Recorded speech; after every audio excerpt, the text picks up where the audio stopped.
Hello students and welcome to this new video in your lecture. This is chapter number 8, natural resources.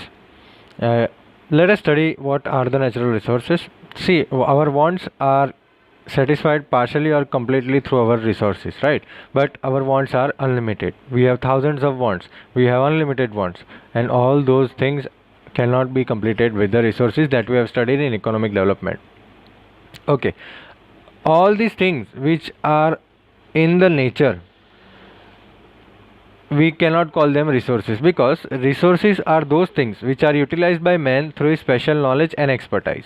Some things which are used by the man to fulfill his wants with his knowledge and expertise is known as a resource. In other words, the things on which man is dependent, human needs can be fulfilled by them, and man has the physical and intellectual capacity to utilize them, can be called as resources. What are resources? This is the definition of resources. The things on which the man is dependent means the person, the man who is dependent on some things, human needs can be fulfilled, that from that things human needs can be fulfilled, human needs पूरी हो सकती है, and man has the physical and intellectual capacity to utilise them.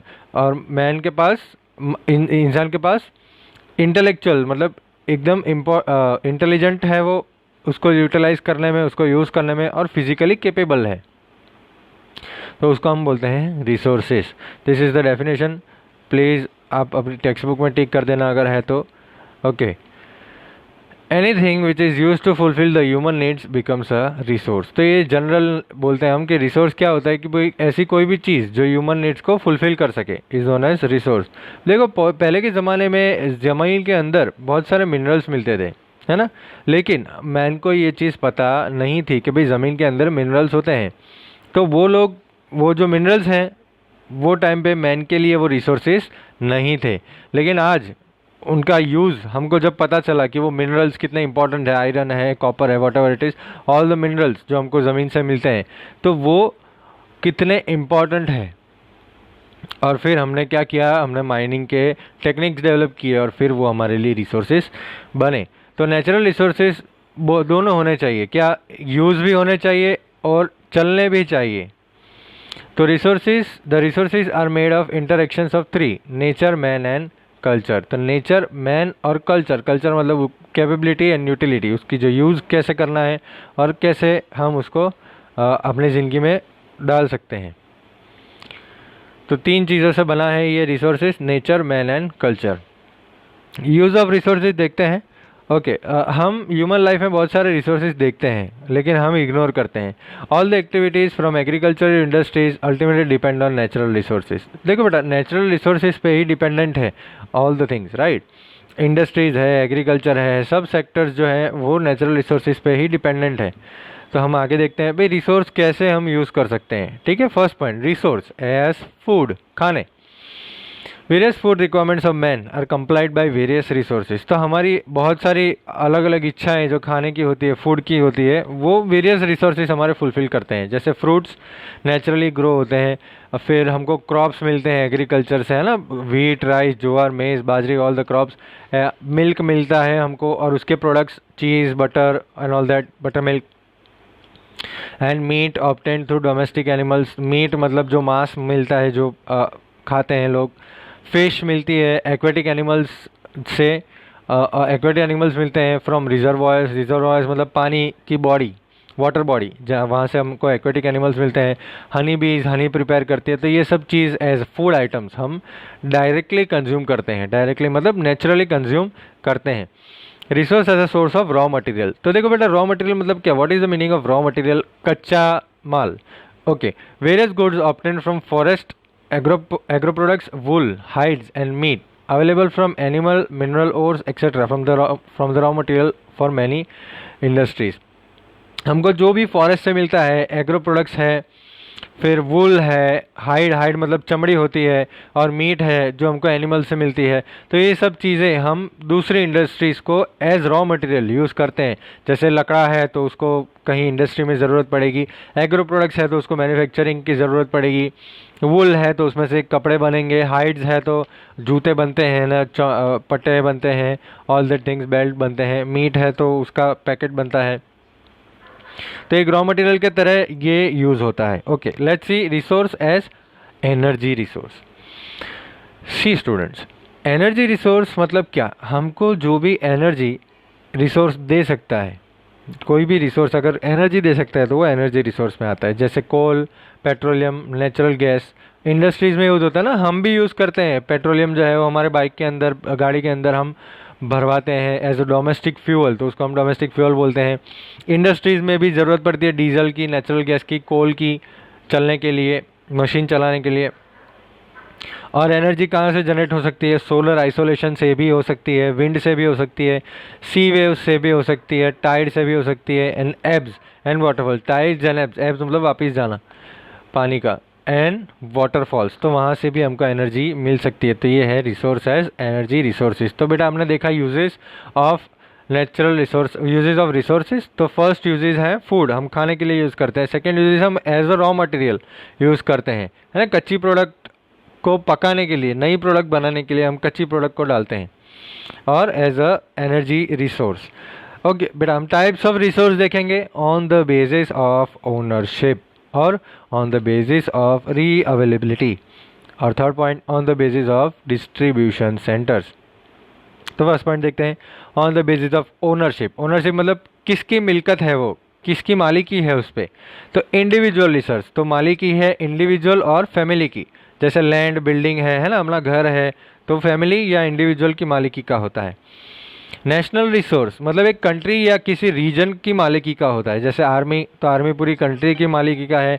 फिर international trade, तो जो trade होता है वो कंट्री की मालिक का होता है। ग्लोबल रिसोर्स, ऑल फिजिकल और non physical resource which are used for human welfare. जो भी फिजिकल या नॉन फिजिकल ऐसे सब रिसोर्स जो ह्यूमन वेलफेयर के लिए यूज़ होते हैं पूरे वर्ल्ड में, उसको हम बोलते हैं global resource. Resources of common ownership of all the Nations of the world. चलो एग्जांपल दो ग्लोबल रिसोर्स का, क्या होगा ग्लोबल रिसोर्स? इंडियन ओशियन, तो Indian ocean is a global resource. Resources can be classified as follows on the basis of their distribution. Universal resources, but distribution क्या होता है बेटा? वो डिस्ट्रीब्यूट कहाँ कहाँ है, पूरे वर्ल्ड में है या कहीं एक जगह पे है, या जनरली सब जगह पे होता है, या कहीं कहीं है, तो उस पर हम देखते हैं। तो फर्स्ट है यूनिवर्सल रिसोर्स, तो हम हर जगह पे उसको देखते हैं। जैसे useful gases, gas oxygen, nitrogen हमको हर जगह पे दिखता है, तो डिस्ट्रीब्यूट कहाँ है? पूरे यूनिवर्स, मतलब पूरे वर्ल्ड में। जनरली अवेलेबल, ये सब जनरली अवेलेबल होता है, जहाँ जाओ वहाँ जनरली अवेलेबल होता है। क्या क्या अवेलेबल होता है? Land, soil, water, pasture land, खाली लैंड, तो ये सब चीज़ें हमको अवेलेबल जनरली हर जगह पे दिखती है। रेयर रिसोर्स, ऐसी जगह थोड़ी ही जगह पे हमको मिलता है, थोड़ी थोड़ी जगह पे मिलता है, हर जगह पे नहीं मिलता है, रेयर, रेयरली मिलता है। Minerals like coal, petroleum, copper, gold, uranium etcetera, ऐसे मिनरल्स जो हर एक कंट्री में 2 3 4 5 जगहों पे ही मिलते हैं, ज़्यादा नहीं मिलते हैं। सॉलिटरी रिसोर्स, सॉलिटरी रिसोर्स मतलब पूरे वर्ल्ड में कहीं एक या दो जगह पे ही होना।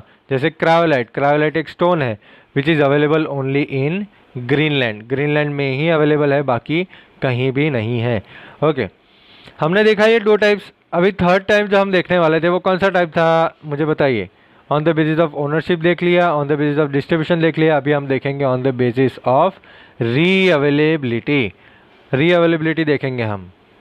तो बेटा री अवेलेबिलिटी, बेटा हमको मालूम है कि अवेलेबल मतलब क्या? वापस अवेलेबल होना मतलब अभी होना। री अवेलेबल होना मतलब वापस से हमारे लिए यूज़ करने के लिए होना, दैट इज़ नोन एज री अवेलेबल। तो ये टाइप है रिन्यूएबल और नॉन रिन्यूएबल रिसोर्स, री अवेलेबल होना। तो रिन्यूएबल रिसोर्स ऐसे रिसोर्स हैं जो अवेलेबल होते हैं, और नॉन रिन्यूएबल रिसोर्स ऐसे रिसोर्स हैं जो अवेलेबल नहीं होते हैं। कई जो रिसोर्सेज हैं वो थोड़े कुछ टाइम में वापस आ जाते हैं और ख़त्म नहीं होते। हम बोलते हैं कि इट इज़ इनएग्जॉस्टेबल, इनएग्जॉस्टेबल मतलब वो कभी ख़त्म नहीं होते हैं। जैसे सोलर इंसोलेशन है ना, wind, birds, animals, bio resources, ऐसी सब चीज़ें ख़त्म नहीं होते हैं। इसको रिन्यूएबल रिसोर्स बोलते हैं। तो नॉन रिन्यूएबल क्या होता है? जैसी चीज़ें एक बार यूज़ करने के बाद वापस आती नहीं है, जैसे mineral, coal, natural gas, petroleum आती तो है बेटा, आती तो है, लेकिन millions and billions of years लग जाते हैं उसको आने में। ओके, नियर फ्यूचर में नहीं आती है, हम जब हैं तब नहीं आती है, बहुत टाइम लगता है उसको आने में। तो mineral, coal, natural gas, petroleum, these all are non renewable resource. अभी ये रिसोर्स हमको प्लानिंग से यूज़ करने चाहिए और कंजर्वेशन करना चाहिए, स्पेलिंग गलत है, कंजर्वेशन करना चाहिए। This resources should be conserved as well as we should use in a proper planned manner. See we know that human resources are unlimited and resources are limited. 100 सालों में जो अभी 100 साल बीत गए उसके अंदर बहुत ही टेक्नोलॉजी का एडवांसमेंट हुआ है, बहुत ही साइंस एंड टेक्नोलॉजी आगे बढ़ी है और पॉपुलेशन एक्सप्लोजन भी हुआ है, बहुत सारी पॉपुलेशन भी है। तो इसलिए हमारे जो यहाँ पे अभी रिसोर्स हैं अपने वर्ल्ड में, उसका फ्यूचर किसी को पता नहीं है, ठीक है। मतलब फ्यूचर में क्या होगा रिसोर्सेज का उसको पता, हमको पता नहीं है। तो हमारी ड्यूटी क्या है कि हमारे फ्यूचर जनरेशन के लिए, हम हमारे बाद जो आने वाले हैं उनके लिए हम रिसोर्सेज को कंजर्व करें। कंजर्व मतलब बचा के रखें। Resource should be conserved and should be use rationally. तो रिसोर्स को हमको बहुत ही ध्यान से यूज़ करना चाहिए। ओके, कंजर्वेशन डायरेक्टली हमको बताता है कि भाई जो रिसोर्सेज है वो वैसे ही कम है, कम है मतलब स्कैर्स है, बहुत ही कम है। हमको अगर 100 चाहिए तो 20 ही है। तो कंजर्वेशन वर्ड हमको वही बताता है कि हमको कंजर्वेशन क्यों करना पड़ेगा, हमारे पास रिसोर्सेज ही कम है तो करना तो पड़ेगा ही। अगर हम अभी जितना रिसोर्सेज यूज़ करते हैं, रिसोर्सेज को एक्सप्लॉइट कर रहे हैं, ठीक है, उतना ही ऐसे ही एक्सप्लॉइट होता गया तो अभी फ्यूचर जनरेशन के लिए वो रिसोर्सेज रखना बहुत ही हार्ड हो जाएगा। हम मेंटेन नहीं कर पाएंगे क्योंकि हम हेफाजतली यूज़ कर रहे हैं। हेफाजतली मतलब ऐसे ही यूज़ कर रहे हैं बस। और आगे का डेवलपमेंट क्या होगा, लाइफस्टाइल कैसी होगी, फिर हमको पता नहीं है।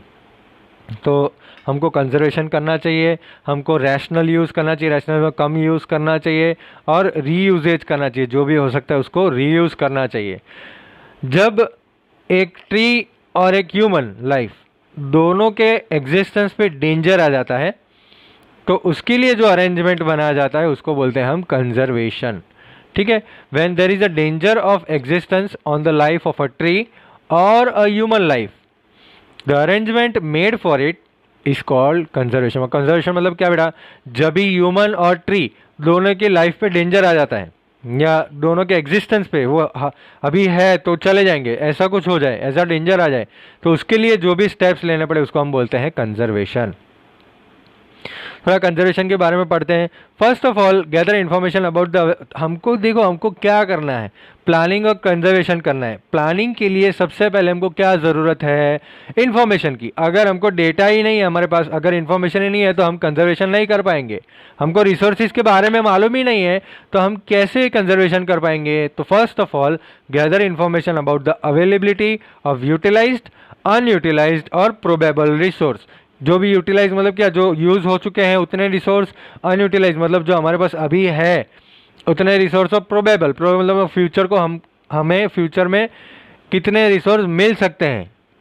ये सब चीज़ों का इंफॉर्मेशन गैदर करना पड़ेगा एक कंट्री को अपने लिए, ठीक है। द सेकेंड पॉइंट, ऐसे रिसोर्सेज जो लिमिटेड है और नॉन रिन्यूएबल है, कम है पहले ही और वो वापस रिन्यू नहीं हो सकते हैं, तो उसको हमको साइंटिफिकली मतलब एकदम कंजूसी की तरह हमको यूज़ करना पड़ेगा और वहीं यूज़ करना है जहाँ पे सही में ज़रूरत है, बाकी यूज़ करना नहीं है।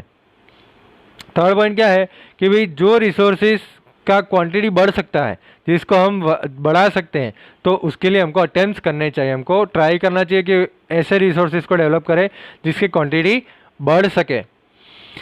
जो रिसोर्सेज चीपर है और इजीली अवेलेबल है उसको हमें वेस्ट नहीं करना चाहिए। जो सस्ते हैं और अभी है हमारे पास बहुत सारे क्वांटिटी में, उसको हमको वेस्ट नहीं करना चाहिए, लेकिन उसको स्पेरिंगली यूज़ करना चाहिए। बेटा स्पेरिंगली मतलब क्या, उसको बहुत ही कम यूज़ करना चाहिए फ्यूचर के लिए।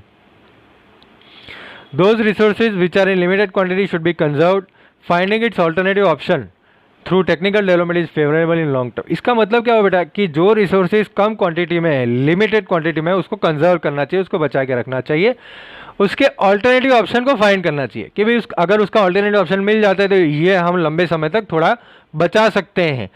ओके, नेसेसरी लॉज, ऐसे लॉज बनाए जाने चाहिए जो कंजर्वेशन ऑफ रिसोर्सेज में हो और जो एनफोर्स हो, मतलब फोर्सफुली स्ट्रिक्टली फॉलो होते हैं।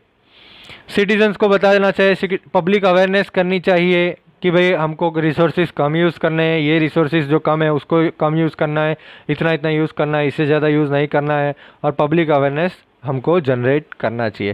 बेटा soil formation we will see in the next lecture. Good bye for now. और थोड़ा एक बार ये वीडियो देख के टेक्स्ट बुक खाली पढ़ लेना। आई डोंट थिंक कि आपको कोई डाउट होगा, लेकिन अगर कोई भी डाउट है तो एक बार वापस से ये टेक्स्ट बुक जो है वो पढ़ लेना। ओके चलो, थैंक यू वेरी मच।